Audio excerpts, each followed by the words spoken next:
Hola, buenos días. Mi nombre es Jonathan Díaz, soy residente de Medicina Interna de primer año de la Universidad Industrial de Santander y hoy vamos a hablar sobre estrategias de reperfusión en el ACV isquémico en personas mayores de 18 años. Para esto tenemos que tener en cuenta dos conceptos y es el concepto de la trombolisis y el concepto de la trombectomía, analizando que ya estamos en un paciente que clínicamente diagnosticamos con una probabilidad de ACV isquémico, es decir, que ya hemos calculado un déficit neurológico en ese paciente por los NIS o hemos mirado una tomografía cerebral en él o sería dentro de la estrategia de stroke con los aspects que son el Alberta Score Stroke, que lo que mira es el índice de perfusión por tomografía y a cada índice pues se le va restando un punto desde 10 para abajo cada hipoatenuación que se vaya viendo escanográficamente. Entonces, ¿esto por qué es importante? Porque la idea de estas estrategias es que sea el paciente que al menos tenga un NIS entre 4 a 25, máximo 26 puntos y los aspects sean mayores de 6 puntos. Aspects menores a 7, pues digamos que el pronóstico ya va a ser malo y la probabilidad o el riesgo de un sangrado a nivel intracraneal pues empieza a aumentar y puede llegar a superar incluso el beneficio potencial. Cuando hablamos de la trombolisis, para analizar cuáles podrían ser pacientes candidatos a trombolisis, tenemos que analizar el tiempo primero inicialmente. Entonces, tradicionalmente conocíamos que la trombolisis se beneficiaba en los pacientes que tuvieran menos de 3 horas de la evolución clínica. Posteriormente empezamos a ver que a 4.5 horas se podía extender, sobre todo si el paciente no era un paciente mayor de 80 años, no era un paciente que ya había tenido un antecedente de ACV o con diabetes mellitus instaurado o no tenía un NIS mayor de 25 puntos. Quizás es donde la evidencia aún no es fuerte para 4.5 horas y prevalece menos de 3 horas, pero para el resto de la población 4.5 horas es un tiempo ideal para trombolisis. En esto tenemos que analizar son contraindicaciones que nos eviten que realicemos esa estrategia de reperfusión. En eso tenemos contraindicaciones por los antecedentes del paciente, contraindicaciones por la clínica o por las imágenes que veamos en ese momento y contraindicaciones por los paraclínicos, pero quizás solo va a haber un paraclínico que vamos a mencionar que nos podría retrasar la estrategia de trombolisis, pero no lo hará retrasar más de 10 minutos. Y sería la única. Para los otros, a menos de que el antecedente sea muy claro de que ya lo tenía, no deberíamos retrasar el procedimiento. Antecedentes propios del paciente. Si el paciente ya había tenido un ACV o un trauma cráneoencefálico en menos de 3 meses, el riesgo de sangrado es mayor y la estrategia de trombolisis empieza a perder el beneficio sobre el riesgo, es decir, el riesgo empieza a ser mayor. La otra condición es que el paciente tenga una lesión ya a nivel del sistema nervioso central, pero específicamente una neoplasia intraaxial. Las extraaxiales perdieron la fuerza desde que tenían en el 2013 y se sopesan clínicamente y con un grupo pues, de stroke, pero la contraindicación clara sería neoplasias intraaxiales. Traen las neoplasias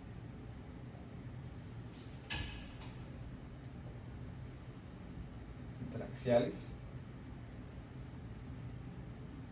Y en otro aspecto, hablando de neoplasias, también las neoplasias gastrointestinales por su mismo riesgo de transformación hemorrágica a este nivel.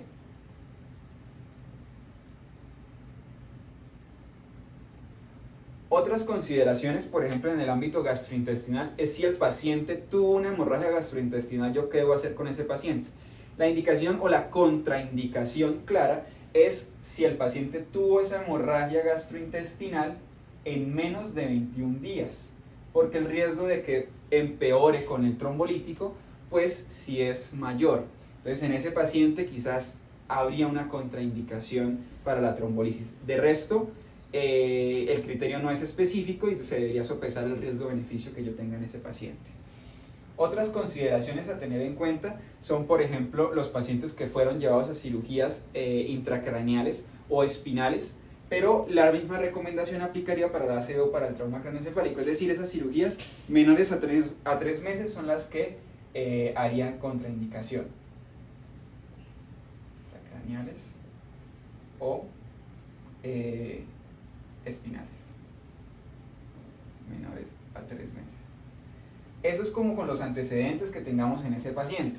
Podemos tener también clínicas. Si en un paciente lo llevamos a tomografía y vemos sangrado, una hemorragia subaracnoidea o como tal una ACV hemorrágica que tuvo transformación hemorrágica, automáticamente también contraindica la trombolisis en ese paciente por el riesgo que tiene de empeorar su condición neurológica. Lo otro es la tensión, pero la tensión hay un punto que sí es importante tocar, es que sea un ACV hemorrágico o una hemorragia subaracnoidea que entraría dentro de este grupo. Y el otro punto sería la tensión arterial. Lo ideal es que no sea una tensión arterial superior a 185-110, cualquiera de las dos, pero realmente la contraindicación es que sea intratable, es decir, yo hice estrategias para reducir esa tensión arterial y no lo he logrado porque estaba demasiado alto, pero en la mayoría de los contextos, casi que con el labetalol o con el betabloqueador a nivel endovenoso, pues podríamos tener un control adecuado de estas cifras tensionales. La importancia aquí, más que una contraindicación, sería como una advertencia de que este paciente ojalá esté no superior a este valor de tensión arterial. Otra consideración a tener en cuenta son los pacientes en que yo sospecho que ese ACV está cursando con una endocarditis infecciosa, es decir, el ACV con fiebre o el ACV que duele, sobre todo a nivel carotidio, porque tenga una disección acompañante, bien sea de las carótidas o incluso una disección aórtica. Ahí también se contraindicaría la trombolisis por el riesgo que tendría de los otros eventos catastróficos secundarios al mismo. Endocarditis o la disección aórtica. Y menos claros, porque no los tenemos usualmente a la mano en el momento en que tenemos al paciente en ventana, es los paraclínicos. La cuestión con la trombocitopenia, normalmente ojalá preferimos que la trombocitopenia sea mayor a 100.000, pero a veces es muy difícil tener esos laboratorios a la mano en el paciente que está en ventana. Entonces tratamos de que este no sea un factor que nos vaya a excluir la terapia de trombolisis, sino principalmente la glucometría sería uno de los principales, pero principalmente por los mimics de stroke. Yo espero que el paciente no tenga una hipoglicemia que me pueda estar simulando el mismo stroke, o sencillamente lo que yo puedo hacer es corregirla con destroza rápidamente y debería tener una respuesta entre 10 a 15 minutos con una glicemia corregida de control. Si corrige el déficit, pues era un mimic de stroke, pero si no corrige, efectivamente es un stroke que estaba cursando con una hipoglicemia adicional y no debería contraindicar el procedimiento. Entonces tenemos ya por ahora dos. Sería la trombocitopenia a 100.000, pero más importante sería la glucometría en ese paciente, que sería como un factor casi que al ingreso de ese paciente. Tomémosle los signos vitales y tomemos una glucometría, casi que como el factor dentro de la ventana del stroke. Los tiempos de coagulación han sido un tema de discusión. Digamos que tiempos de coagulación que superen a 2 en el INR hacen uno reconsiderar el riesgo de sangrado en estos pacientes, pero debemos pensarlo quizás en los pacientes que tienen una hepatopatía quizás muy marcada o que están tomando anticoagulantes orales como el uso de la warfarina. Y en estos pacientes el uso de la warfarina, por ejemplo, no debería contraindicar la trombolisis, pero sí nos hace pensar en que debemos tomar rápidamente unos tiempos de coagulación en ese paciente, y si los tiempos están menores a 2, sobre todo la recomendación es que estén menores a 1.7, no tendría por qué contraindicar la trombolisis. Independiente del tiempo, aunque ojalá haya sido pues menos de 48 horas, pero esto sobre todo es con los anticoagulantes orales directos, que es donde no tenemos un control de INR. Si tiene más de 48 horas. Si tiene menos de 48 horas con los anticoagulantes orales directos, nos pone en una encrucijada clínica porque el riesgo de hemorragia no es claro y podría ser perjudicial para ese paciente. Pero con la warfarina, que sí podemos tener un control con el TPE, con el INR, pues si está menor a 1.7 no habría ninguna contraindicación. Eso sería con los anticoagulantes.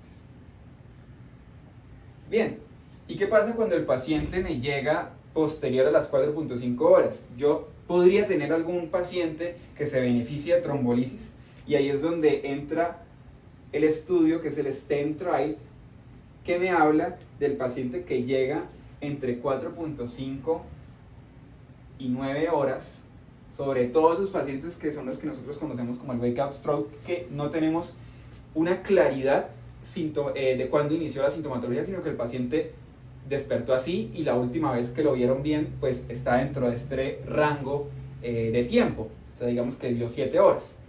En ese paciente nosotros tenemos que considerar cuáles fueron los pacientes que se incluyeron en el STEM trial. Entonces, eran pacientes que tenían un ranking modificado entre 0 a 1, es decir, que eran pacientes que no tenían un grado de discapacidad significativa clínicamente antes del evento.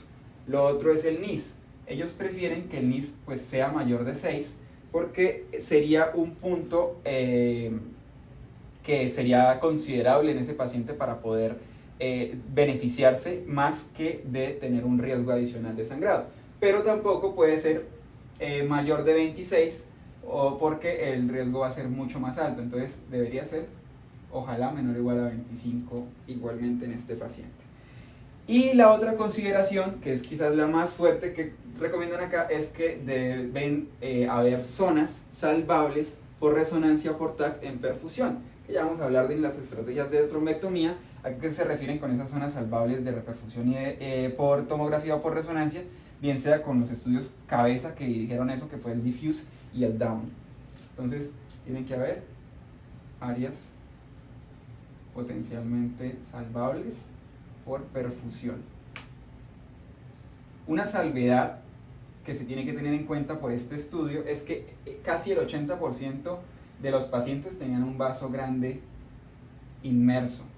Entonces estos pacientes pues realmente tenían un gran atributo para poder llevar a hacer a trombolisis, y sobre todo que eran pacientes que eran muy funcionales previamente.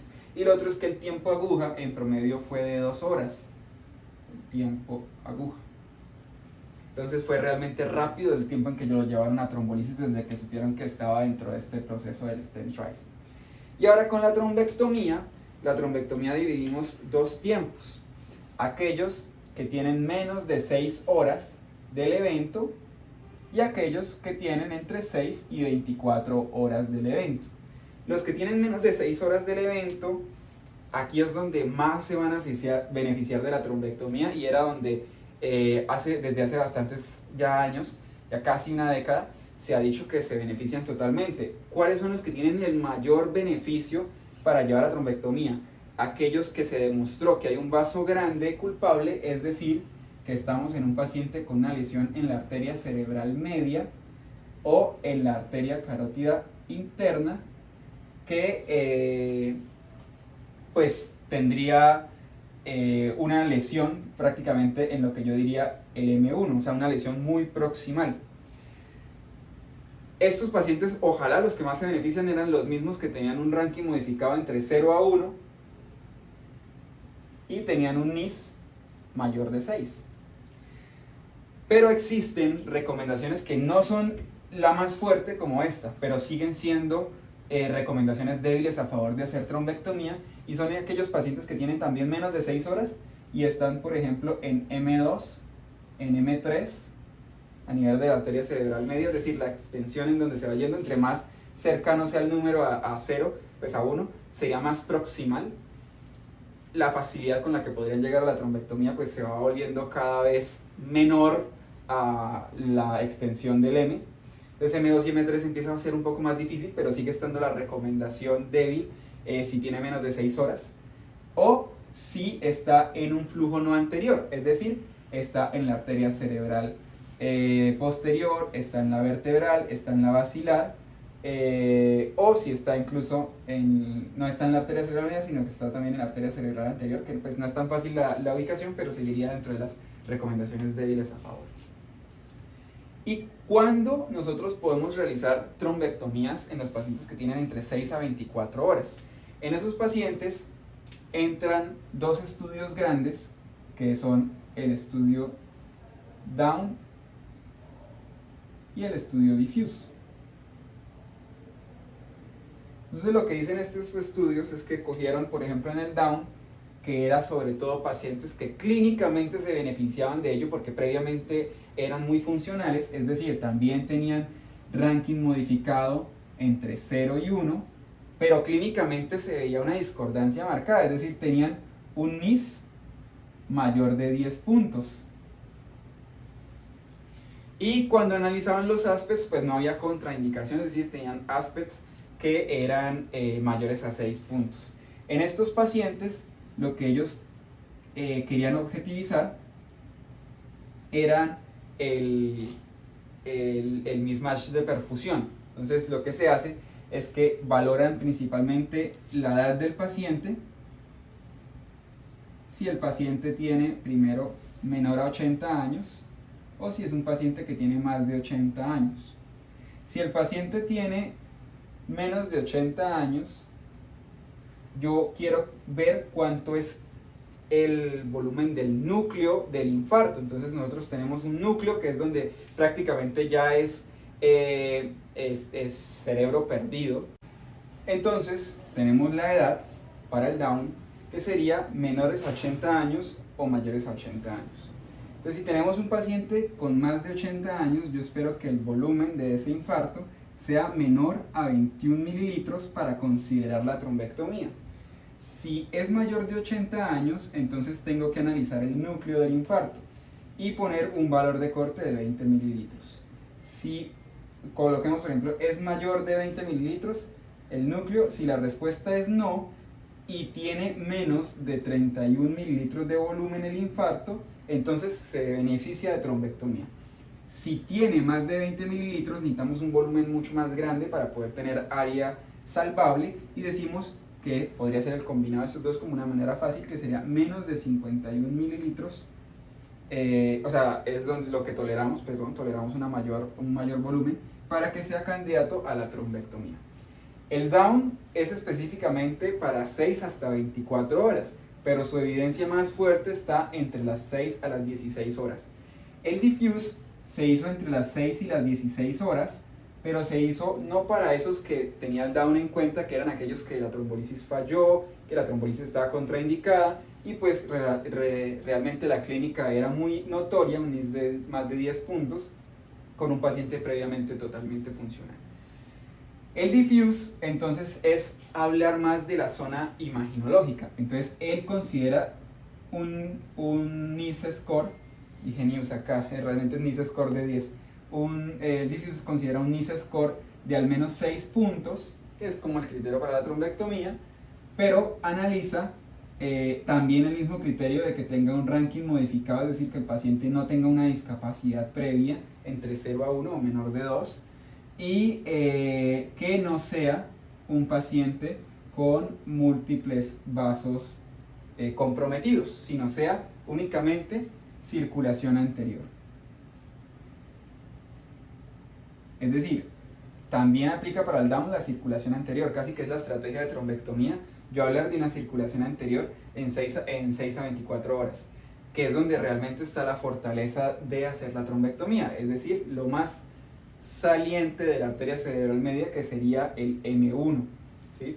Ya más distal, que es M2 y M3, pierde la fuerza, solamente estaría en algunos casos muy débil la recomendación en menos de 6 horas y tiene que ser avalado por ese mismo consenso de expertos que estarían en el grupo stroke. Bueno, tiene que estar en circulación anterior. ¿Y cuáles son los criterios para el Diffuse? Para el Diffuse mira el núcleo, mira el volumen y mira la relación entre ambos, que sería la relación mismatch. Entonces yo espero que el núcleo sea menor a 70, ¿sí? Que no tenga tanta área isquémica, que el volumen sea mayor a 15 mililitros y que la relación sea mayor a 1.8. Entre mayor relación, más área salvable tengo de tejido nervioso. Si cumple con estas características, el paciente es candidato a trombectomía, pero recordemos 6 a 16 horas, circulación anterior. ¿Listo? Y para finalizar, hablamos de cuándo el paciente es candidato a la trombolisis y cuándo es candidato a la trombectomía. Ya las hablamos, pero cuándo sería candidato a ambas opciones. Es un punto que aún tiene bastante controversia. Definitivamente la recomendación es que los pacientes que fueron candidatos a trombolisis y son candidatos a trombectomía, se realice la trombolisis y se realice la trombectomía.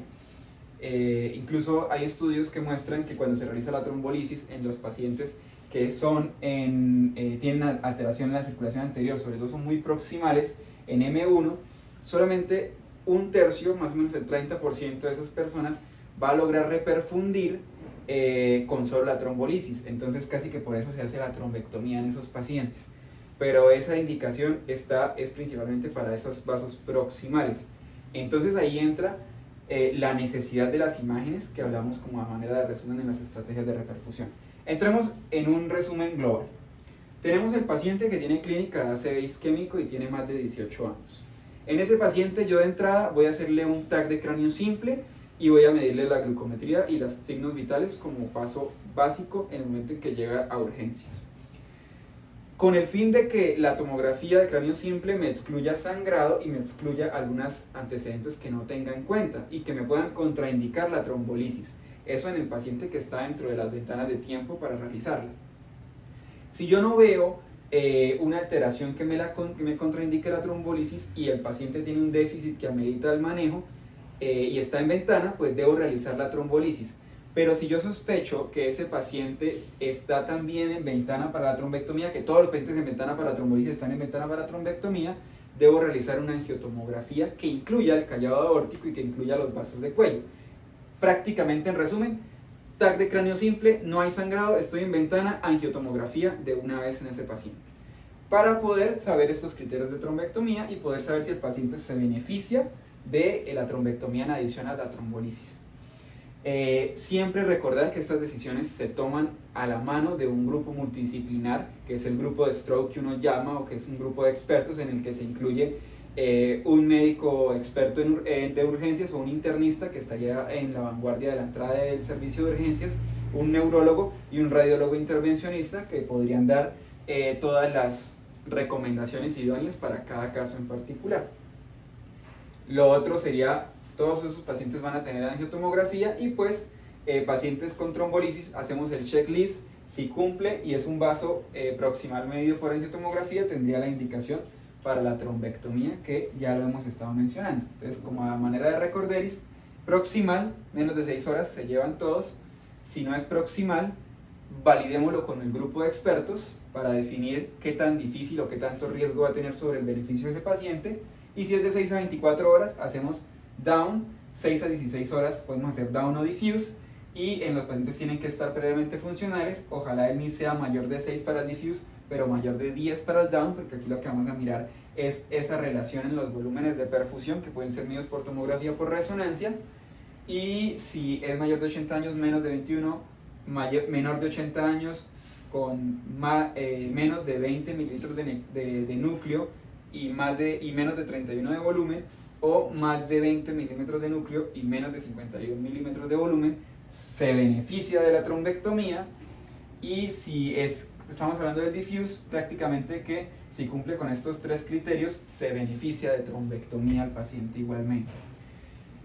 Esto sería todo. Digamos que el estudio que nos está apoyando entre la trombolisis con la trombectomía sería este estudio Hermes, que es un metaanálisis que incluye pues la serie de múltiples estudios que se han hecho y estaría fuertemente relacionado con el vaso proximal. Eso es como un dato que uno debe tener muy en cuenta.